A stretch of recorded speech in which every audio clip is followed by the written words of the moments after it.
যশোরের মেয়ে বলে কথা, আর খেজুরের রস নিয়ে কোনো কিছু বানাবো না তা কি করে হয় বলেন তো? আচ্ছা, আপনি কি গেস করতে পারছেন আমি আজ কি রান্না করতে যাচ্ছি? নিশ্চয়ই গেস করতে পারছেন। আর যেহেতু এখন শীতকাল, তাই শীতের মধ্যে খুবই ইচ্ছা করলো কিছু একটা বানাই। এটা হলো খেজুরের রস, অর্ধেক হাঁড়ি জাল দিয়ে একদম শেষ পর্যন্ত এনেছি।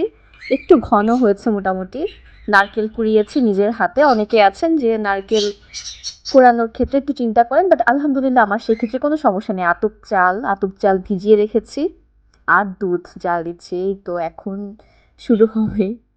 তো অলরেডি দেখতে পাচ্ছেন যে দুধের মধ্যে আমি একটু এলাচ দিয়েছি আর চাল দিয়ে দিয়েছি। এরপর লাস্টের দিকে রস দিয়ে দিচ্ছি। তো এর মধ্যে একটু নারকেল দিলেও খুব ভালো লাগে।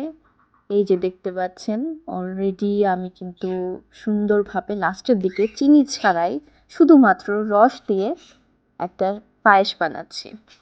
এবং আমার কাছে এই পায়েসটা খুবই ভালো লাগে। এটা যশোরের খুব ফেমাস একটা খাবার।